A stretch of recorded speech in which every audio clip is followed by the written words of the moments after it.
let's get into the now watching section. So, what have you been watching these past few weeks? Anything new and exciting? Yeah, I've been watching a lot. So it's all Apple TV stuff. Oh, Jason Momoa, right?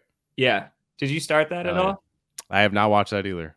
It's pretty good. I think this is season 3 and it's their last season. Last season. So it's not too long of a series. 5 Days of Memorial. Have you heard of that? No, I have not. What is that on? It's on Apple TV as well. That's on Apple TV too. Yeah, so it's about Hurricane Katrina. Oh. And this hospital that a bunch of people got stuck at. I'm not going to give away too much. It's pretty crazy.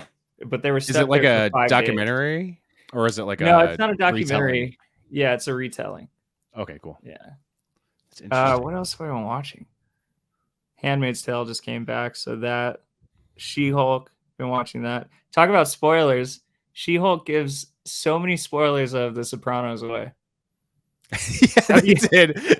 They did. They ruined two major plot deaths. points. Yeah. That's why I was like, man, I'm glad I watched The Sopranos. I was like, those are massive. Dude, I know. Like, deaths. My girlfriend's been meaning to watch it, and I was like, hopefully she doesn't understand any of that. Yeah, it's one of those things where if you don't know the characters, hopefully you're removed enough to when you go to start it, you don't remember the names. Yeah, that's exactly. like the only thing that can save her. And those are pretty far into the series. The yeah, they're like near the end. Yeah. Mm-hmm. Yeah, dude, I guess that's it. There's obviously more, but MasterChef just ended. MasterChef Junior and regular MasterChef. Wow. I love that show. Hey man, reality TV can be just great to have on sometimes, you know? I think that's the only thing that my girlfriend and I, reality TV wise, we were like every week, yes, MasterChef time. What have you been on besides Andor? Yeah, of course, besides Andor. Speaking of reality TV, my wife and I she loves the Kardashians. So that just came back. So I watched the first episode of the season of the Kardashians. How do you feel? I don't know. I don't mind it. I feel like there's this for celebrities in general, where people like pick sides of celebrities or like hate celebrities. I mean, I guess some hate is warranted if they do something like actually fucked up. Like that's fine. Like Armie Hammer, like I get that, you know, but people that like just go online and like send death threats to the Kardashians seems so fucking weird and unwarranted. Like if you don't like them, cool, I don't care, but like we don't know these people.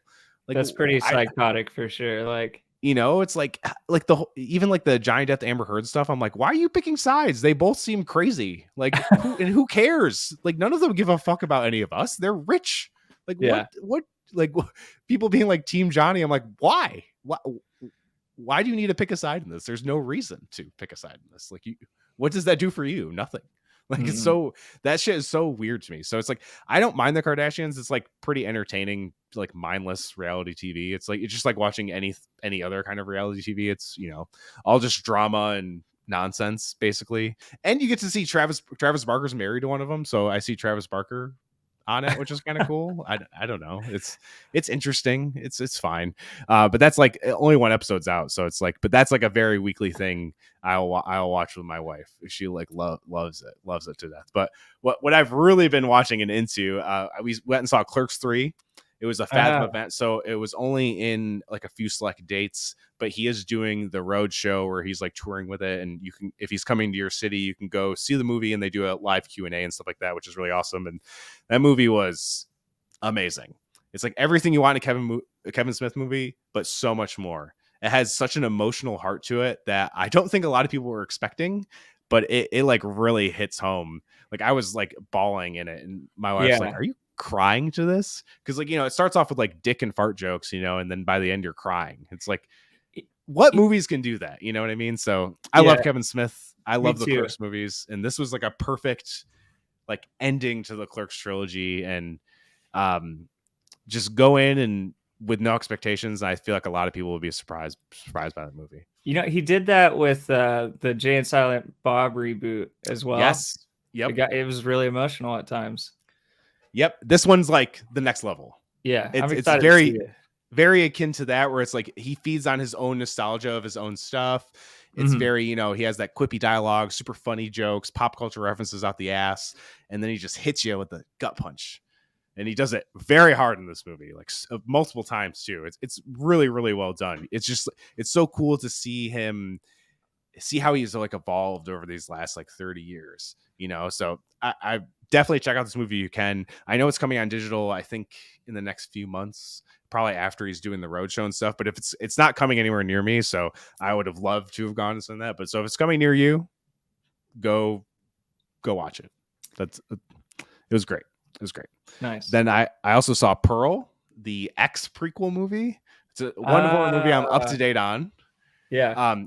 Also, last week I said that it's crazy that they filmed 3 movies in secret. He didn't film 3 movies in secret. He only filmed 2 movies in secret, but he still kept a trilogy secret, which I still think is very impressive that Ty West and Mia Goth kept this whole X trilogy secret from the world. Like, obviously A24 knows about it and everyone else involved. It's crazy how like these last 2 movies have come out and then at the end they're like, boom, new movie coming out soon. You're like, what? This is nuts. But yeah, if you haven't seen Pearl and you're interested in it and you liked X, I thought X was a really cool, fun slasher. This is very different. It's more of kind of like a psychological kind of like fall into madness kind of movie. But Mia Goth is fucking unreal in it. There's a monologue in it that is unbelievable. And I just think it's a really well done movie. I liked X a little bit more, but this movie was it's super weird, but as you would expect, it's set in like the 50s, I think. So you can like feel that setting within it too, which is really impressive that they pulled off. And I always think when people do like period pieces, I wonder how like fun it is to kind of find vehicles from that time or have them remade or, you know, like wardrobe. I can only imagine how fun that is to do that kind of stuff. So definitely go check out Pearl. It's out now. It just came out a week ago. Super dope movie. I watched Sam and I watched Encanto finally. We didn't catch it when it was in theaters. Disney Animation once again proving that they just kill it. Last thing I watched, I got to see, it's out now, but I got to see this new movie. It's on Paramount Plus, On the Come Up. I got to see it a little bit early. And it's basically this girl who her dad passed, but her dad was kind of like this well-renowned, well-respected rapper who was about to make it big, but then got killed. So she's kind of trying to like pick up the mantle. And the beginning feels very 8 Mile. Like she's battle rapping in it. She chokes in the beginning. It's like, you're like, this is 8 Mile. But then it turns into something completely different. It becomes this like really beautiful, like coming of age story and, you know, about family and legacy and how to like, it's like, I think anyone involved in the music industry will find something like super,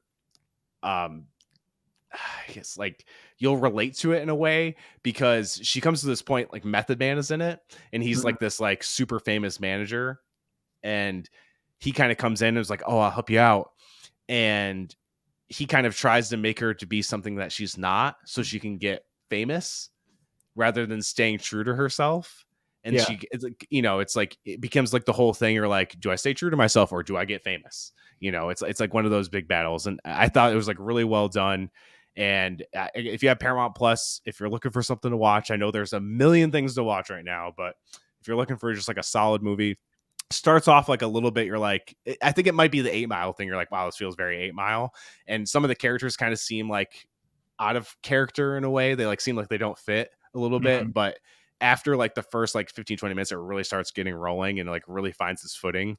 And it does turn into this really beautiful story about finding yourself and still paying honor to your past and your family and your legacy. So On the Come Up, it's out right now on Paramount Plus. I think it's getting a small theatrical run as well. So if you're looking to see it in the theaters, you can in certain areas, but I definitely recommend going see that movie. That's all I've watched. That's all I got. That's a lot, dude. I got quite the list here, and I'm really excited about that On the Come Up movie. It's right? cool. Not a series, a movie. It's a movie. Yeah, it's like 2 hours. Yeah, it's like 2 hours.